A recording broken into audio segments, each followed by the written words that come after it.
Today is Bring Your Boss to Video Day. Jeffrey Neubarth, my boss. Well, I normally come to your video day. I'm just normally standing behind the camera as opposed to, what do you have me here for? Well, we're going to do an iron fitting with you today. You're a nice player. Let's talk really quickly about your game. Just tell the people about your game. The people about my game. Yeah. Not much to say. You know, I don't get to play as much as I'd like to, which is really a shame because, you know, golf is so great and I enjoy, you know, being a part of all the content that we do here, but I just wish I could play a little bit more. I'm a 10 handicap. Okay. Never been lower than like an 8. But I'm one of those dangerous 8s that a lot of people will say maybe I get too much strokes on that particular day when I sink a putt for a net something or another that helped wins whatever we're playing for. So you're salty enough. Could be saltier. I mean, I'd like to be saltier. I think if I could improve my iron game, there could be some extra salt coming in some people's wounds. We're going to do that. We have Sensei Ninja Jedi fitter Garrett Pond back there behind the turntable. We got Foresight, we got Chrome Soft X golf balls. It's Paradym Iron fitting time with Jeff Neubarth, head of CMP Media Productions. CMP, Callaway Media Productions. Very good. I'm glad you know who you work for. Let's get into this. Here we go.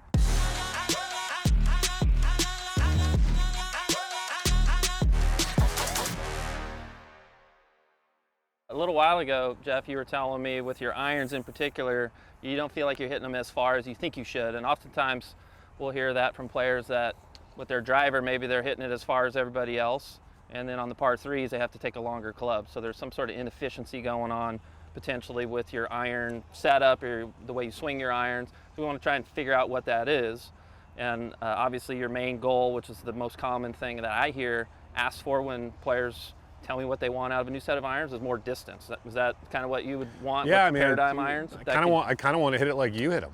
You know, so like if you can just come up here and hit a few, I'll just take your swing. No, I definitely feel like I hit the driver, you know, better than I have in the past. Yeah. I have this unusual setup, thanks to Johnny, where I have 3 utility woods. I love those, 17, yeah. 19, 21, and then go into a 5-iron. And have Apex Standard from 5 all the way down to the approach wedge, and then a couple of the draws were all wedges at the bottom of the bag. I just feel like these UWs I hit great. But when I have to hit an iron, you know, in a match or just out, you know, trying to, I just feel like I don't have it like I do with some of the other clubs. So I just want to get better. All right. I don't have that either.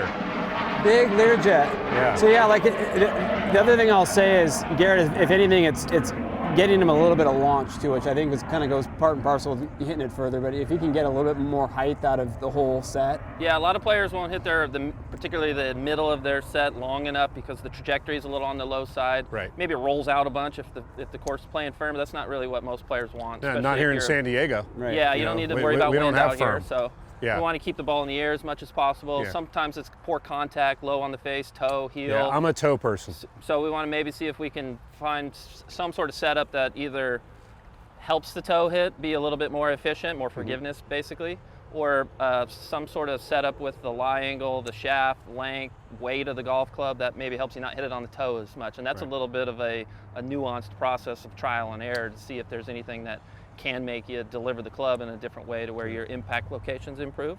So we'll see if we get any of that out of you and see if we can get the ball launching a little higher with some more speed. We got 3 hours and 6 minutes left of sunlight, so we should be able to do it with that much time. Rock and roll. All right.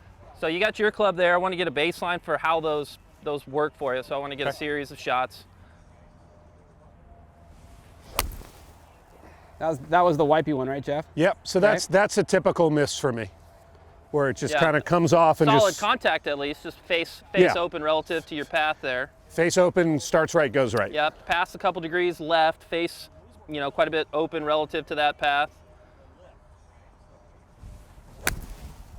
That's as good as I can hit one. Yeah, nice and straight there. And I like that shot shape, even though it's not dead straight, it's falling to the right, and that's basically what your shot shape should be, unless you made some sort of swing path change, because path goes a little left, we got to see the ball fall right, because it's going to start left when that's you catch good. it Like good. For 7-iron, that's pretty solid ball speed. 110 ball speed, spin 5,400 at 20 launch. 20 launch is a pretty high launch for a 7-iron there. Okay. So all the shots you're hitting real low are not so much like you de-loft the club a ton when you hit it solid, it's just you hit them low on the club face. Right. So as far as what the club can contribute to helping the ball get up with a little more consistency is just getting the CG of the head under the ball a little bit more. So you've already got a club that has a relatively low center of gravity. It's not like you're playing old school blades that you have to hit high on the face to get a decent launch.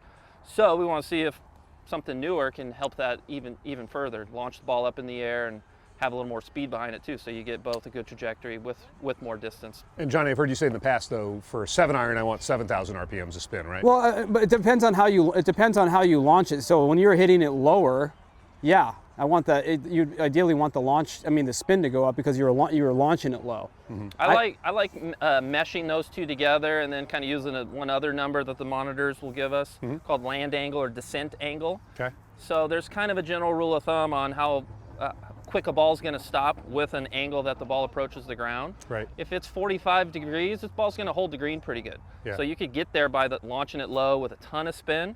You get there by launching it high with less spin. That shot right there was 47. So unless you're playing Torrey Pines U.S. Open conditions where they tuck the pins, you're not going to have to worry about I didn't make the ball stopping on you. Yeah. Okay.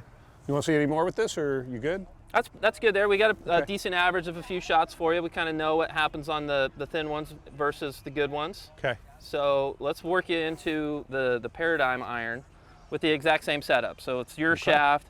You've got a mid-sized grip. We have a standard size grip, but that's kind of a little less critical for testing than having the actual shaft that you're playing. All right. And that's going to be a little bit more of a player shape, so it's going to have a little less offset than when you have. So that I would say that iron sits right between Rogue ST Pro and your Apex, shape-wise. There you go. Solid one. How'd you hit that, Jeff? Toe. That all toe? Okay. Yeah. Yep. See, I feel like with you, and I talk about this quite a bit, and Garrett, you can chime in if you want. I feel like a good fitting is always about raising the floor. It's not necessarily raising the ceiling really high. It's kind of raising the floor, right? It's like making the bad part of your bag that much better. Yeah, it gets really hard to keep making everything go farther if that's kind of the ceiling that you're talking about. Right. If you can make the shorter ones Better? go farther, better, yeah, that's where you start feeling like, oh, I'm getting away with some things that I didn't used to, and it gives me the chance to have a putter in my hand. Maybe free you up to swing a little faster as well, more confidence. That one I hit good. Nice. So that's been your best so far, Jeff, of all the ones you've hit. So the spin went up, launch angle's at 18, ball speed's the highest it's been at 111, almost 112. Yeah, it's 2 miles an hour faster than your best shot with your old set there. The lofts are stronger, so we're not hiding that necessarily. It's a degree and a half stronger than an Apex iron, but it's not coming down flatter. That's the key. Right. That's where the tungsten, the AI in the face, Right. trying to, with stronger lofts for better ball speed, still get the trajectories that you would associate with the 7-iron here. Yeah, That feels was good. 46 and a half on that landing angle number. Good looking iron too. Oh yeah. Woo! It's all right. Yeah, but even there, carried the lip of the bunker. Yeah, got onto the green. So that was. Now, when you're setting these down, compared to your Apex, are you having to get used to the way these look? Do they feel comfortable to your eye? No, I mean they definitely feel comfortable. I like this shape of iron probably better than the Apex. Okay, you like a little less offset, a little bit smaller. I definitely like the look of the less offset, but just the. I would say the sweet spot for this type of club, it's going to appeal performance-wise to players that like the clubs you're already playing. Yeah. So see how that's just leaking? That kind of wants the look of a little more of a player's iron, more compact without being harder to hit. Yeah, so that leaked a little bit. Yep. That one at 150, that's carried at 155 at 112 ball speed. Yeah, these are curving more in general than yours. To the right, a little bit of that is the lie angle. We've got a standard lie angle on the club you're testing. You're used to a degree up. So with that in mind, I like at least staying with the lie angles that you're already using. Maybe even more. And maybe more, yeah. We should try the 2 degrees up lie angle there and see what kind of shot shape we get and proximity to the target line on average. You mashed that one. And I nuked. That wasn't even. So Jeff, that's launching at 19 at 115 ball speed at 157 carry. Yeah, and a lot of spin too. A lot of launch, a lot of spin, more speed. That's kind of the gist of what we're seeing as a difference. That shot didn't in the irons that you have right now. That shot doesn't exist. Well, good news is I can get these new irons. Yeah, and that's 5 yards longer without coming down any flatter. 5 yards longer all in the air with a nice soft landing. Fantastic. Yeah, so if you like a more compact head, it doesn't look like it's totally, eliminating the low trajectory on your thin hit off the Right. toe, but your solid shots, that's significant gain in distance without what I would identify as a trade-off. It's not all of a sudden hitting the ground running to go longer, which in the past, if someone goes the distance iron route, that's kind of usually what shows up. Yeah, I definitely they don't go want farther, that. but they roll more. Definitely too. don't want that. So- Definitely want it longer in the air. What I'd like to see, if it's okay with you, Garrett, is I'd like to see just a couple different shafts. So I've talked to him about maybe going into something a little lighter, like the MMT 95. Yeah, if Just you to want to see see the ball what- go higher, that's certainly the thing I tend to like trying is lighter with the shaft weight. Most players generate a little more speed. Some players deliver the club where you see some more dynamic lofted impact. I'm not getting any younger. Well, it's also You're not getting young. None of us are. it's also if we go down a weight class, it's also I want your 80% strikes to be at 157, and if you do catch one like you caught that last one, you're at 165 cruising. Like that's raising the floor, right? That's not.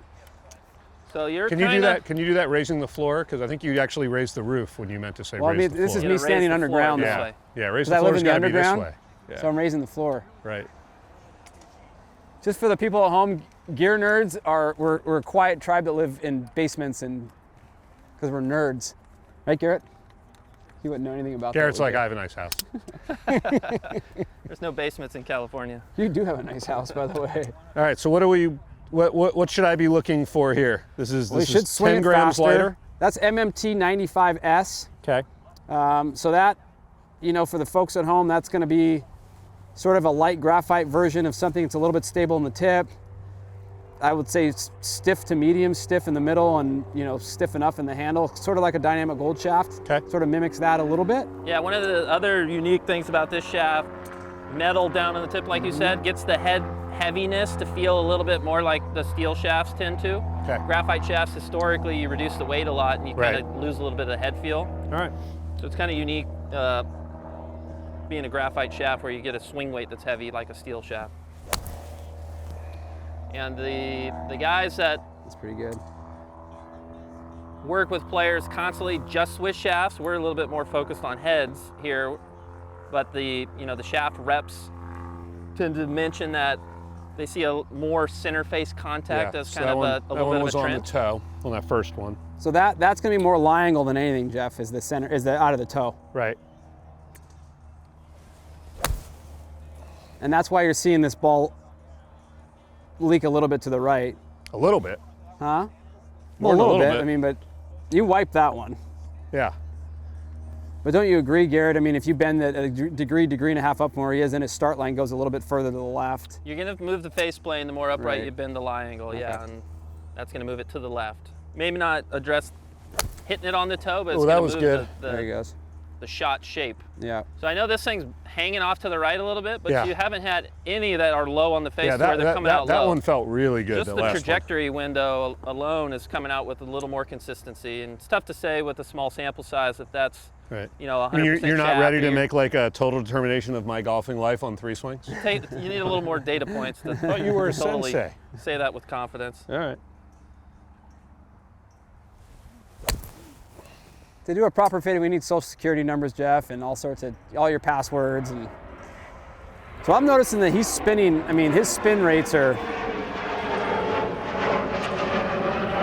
Do you think trying to get the spin down a little bit is going to? Well, he's also got the highest spin axis, so that's where you get into the gear head numbers there. Right. Spin axis is the backspin of the golf ball, and then measuring how much that axis tilts, sort of like, as you hear the planes going by, sort of like wings on a plane. If Sure. it's going to turn, one wing goes lower than the other. And one I generally hit good. speaking, every degree of spin axis tilt equates to about 100 RPMs of backspin.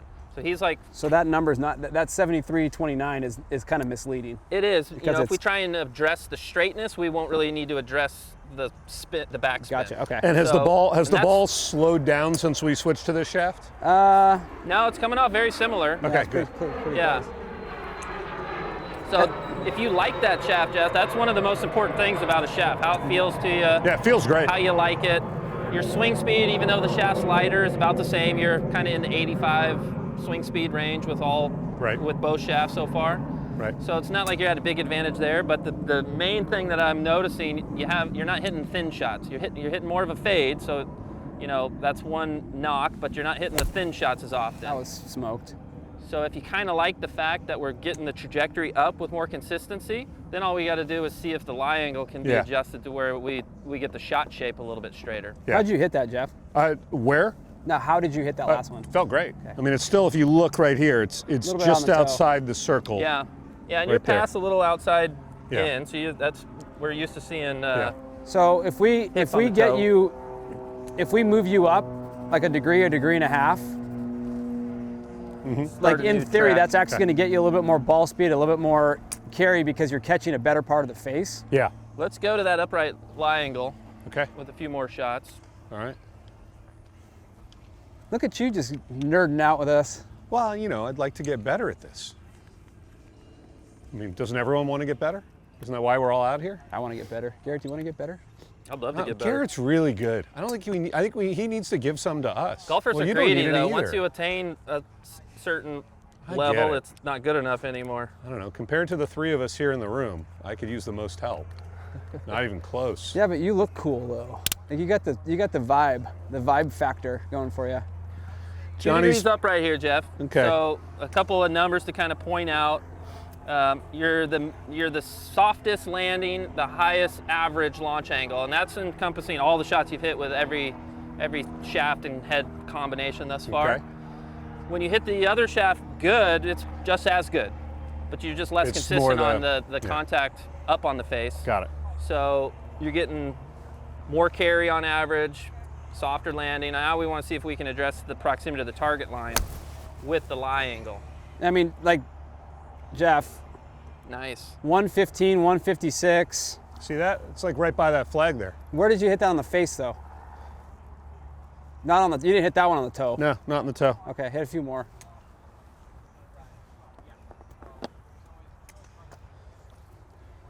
It's important to me that my boss's golf life is like progressing. That was looking good.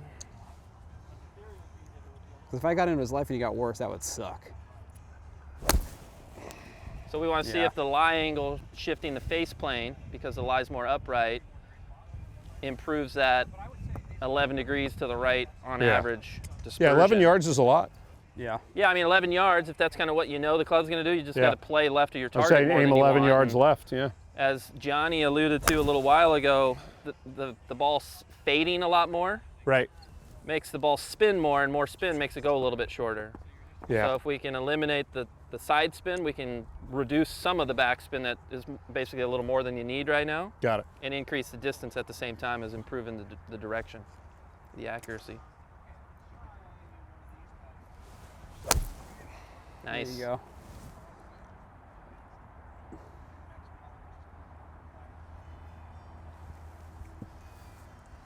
That So felt pretty after good. a handful of shots there, it's 5 yards.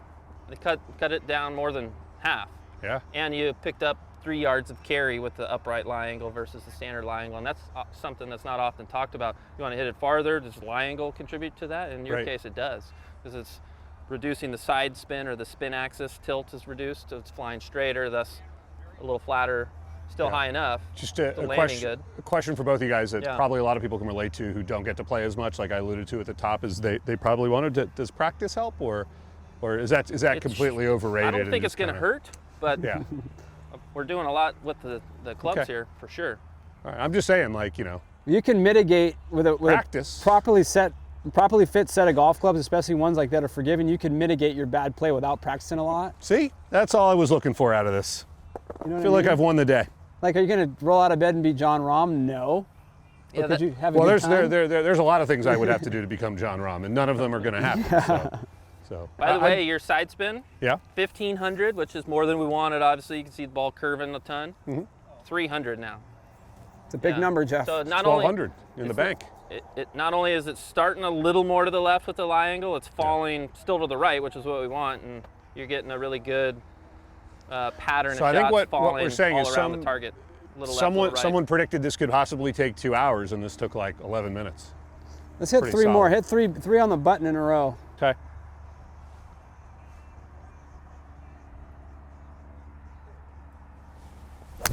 There you go. Nice. That's another one, 3-4 yards from the center of the target line. You got a 12, 15 footer for birdie. And what was the carry on that one? That was 146, but you didn't catch all that one.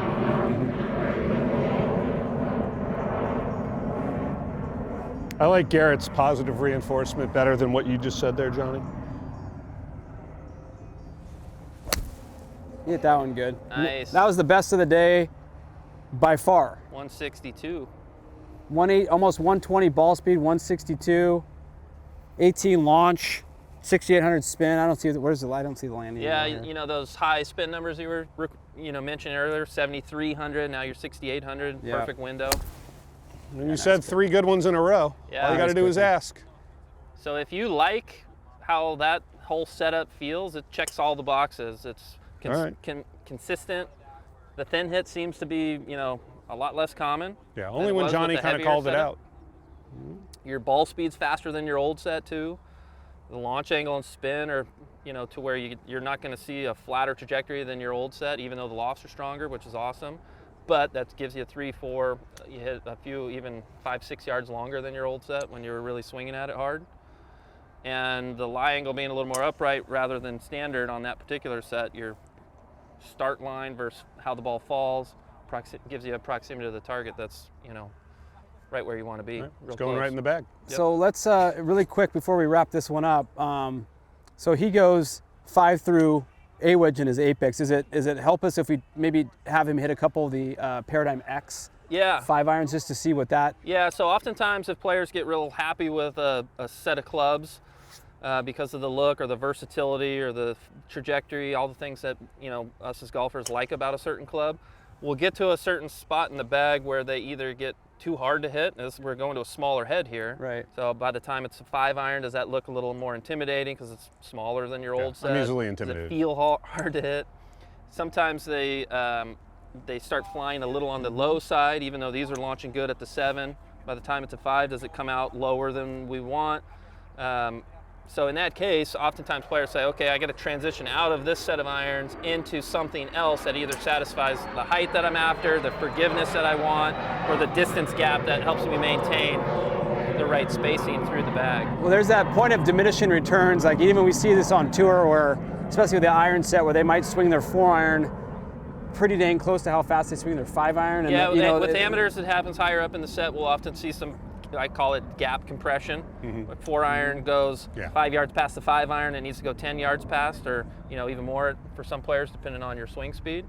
So if that's the case, you either need to get a club that you swing faster. That's where hybrids are real, successful, a lot longer, lighter. And other times it's just you can go halfway between and get an oversized iron with the lower CG, wide sole, springier face.